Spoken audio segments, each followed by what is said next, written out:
Daí, povo, beleza? Química de aula 10, propriedades coligativas e os efeitos coligativos nas soluções verdadeiras. Fiquem tranquilos, nós vamos passar esse PowerPoint para vocês. Eu coloco o PowerPoint lá no Google Classroom, não se preocupem com isso. O que a gente vai discutir nessa aula, moçada? Nós vamos discutir os efeitos coligativos das soluções. Cara, o que eu quero? Efeito coligativo é uma modificação em certas propriedades do solvente. Nós vamos mudar ponto de ebulição do solvente, nós vamos mudar ponto de fusão do solvente, nós vamos mudar um monte de coisa. Quando que a gente vai mudar? Quando a gente colocar um soluto não volátil. O que é um soluto não volátil? Algo que não evapore. Um sal, um composto orgânico, um açúcar, qualquer coisa que não evapore, beleza?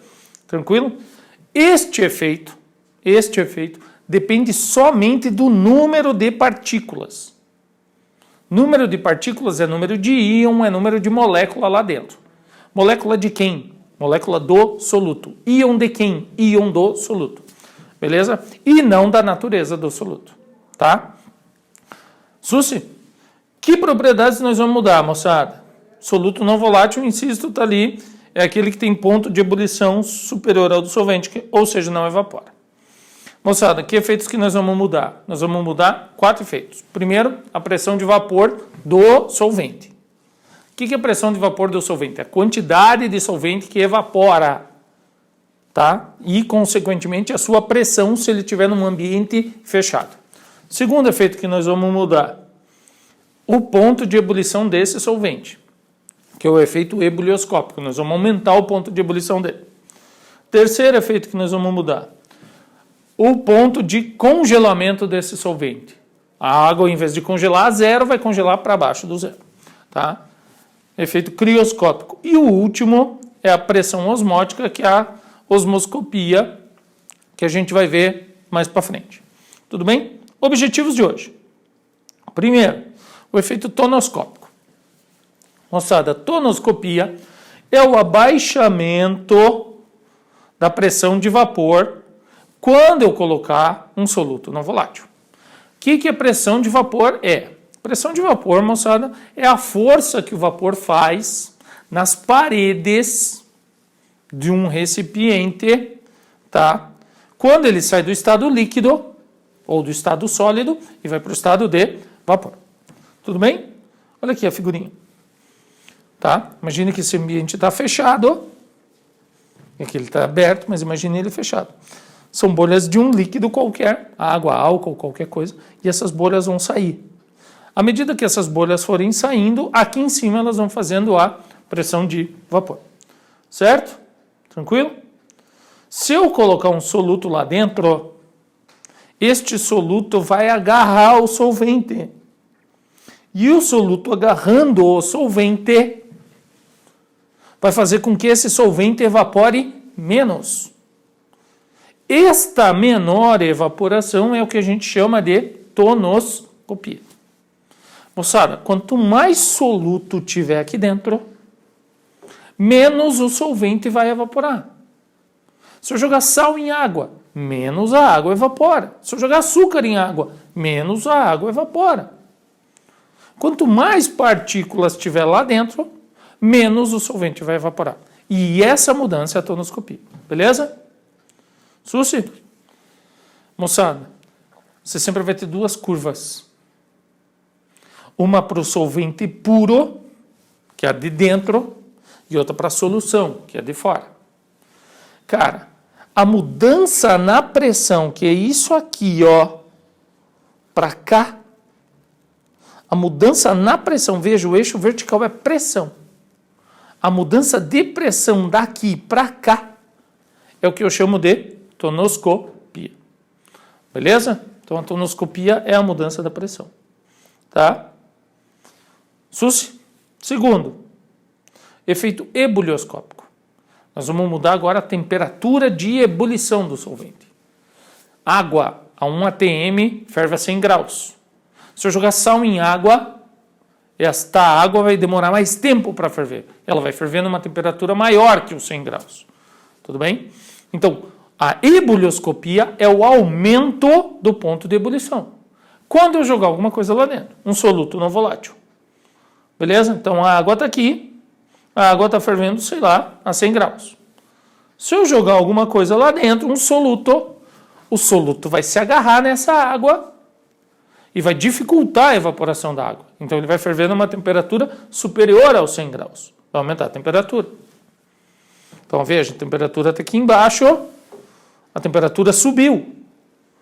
Esta subida de temperatura é a tal da ebullioscopia. Beleza? Crioscopia. Crioscopia é o inverso. É dificultar o congelamento de alguém.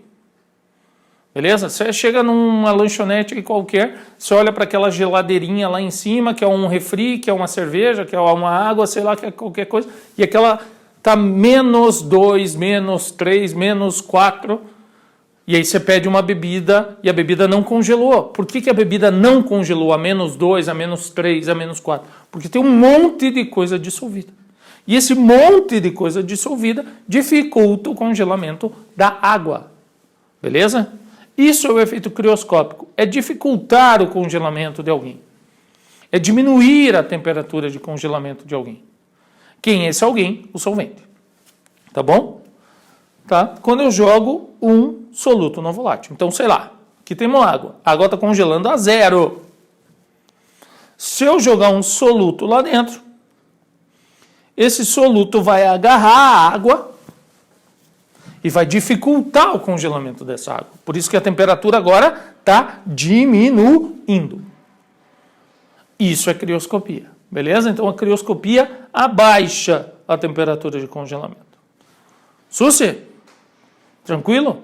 O que vocês vão ter que colocar na cabeça, moçada? Quanto mais partículas eu tiver, mais isso vai acontecer. Então, aumentei o número de partículas, vou aumentar a propriedade. Qual propriedade? Dificultar mais para congelar. Beleza? Ou dificultar mais para ferver. Ou baixar a pressão de vapor. Então, eu vou fazer uma anotação aqui no quadro que tem que ser o resumão da aula. Ó. Veja. Mais partículas, mais efeito. Mais partículas, mais efeito. Mais partículas, demora mais para ferver. A temperatura vai aumentar mais. Mais partículas, demora mais para congelar. A temperatura vai diminuir mais. Mais partículas, menos vapor. Susi? Tranquilo? Como é que você vai medir partícula? Moçada, em iônicos, um sal, por exemplo, as partículas, por enquanto, serão iguais ao número de íons. Por exemplo, NaCl. Separem Na+, separem Cl-. Então, as partículas aqui é igual a 2. Beleza? Então, em iônicos é igual ao número de íons. Mais um exemplo. Vou ter que escrever, vou apagar aqui para escrever em cima. Melhor, vou apagar esse química D aqui e vamos escrever aqui, ó. Pega lá um CaCl2. Separa esse cara, ele separa em Ca mais 2 e 2Cl-. As partículas aqui são 3. Uma de Ca, 2 de Cl. Beleza? Segundo ponto. Se ele for um molecular, se ele for um açúcar, por exemplo, se ele for um molecular, se ele for um açúcar, o número de partículas é sempre igual a 1. Por quê? Se eu pegar glicose, C6H12O6, por exemplo, sólida, e jogar ela na água, ela vai continuar sendo C6H12O6. Ela não vira alguma coisa mais e alguma coisa menos. Só que agora ela está líquida. Então aqui, ó, continua tendo uma partícula. Beleza? E sempre vai ser assim. Então, moçada, o objetivo da aula, quanto mais partículas, mais efeito. Qual o efeito? Aqueles que eu acabei de comentar. Tranquilo? Estudem com carinho. Eu vou mandar esse PowerPoint. Fiquem tranquilos, qualquer coisa me escrevam. Valeu? Abraço.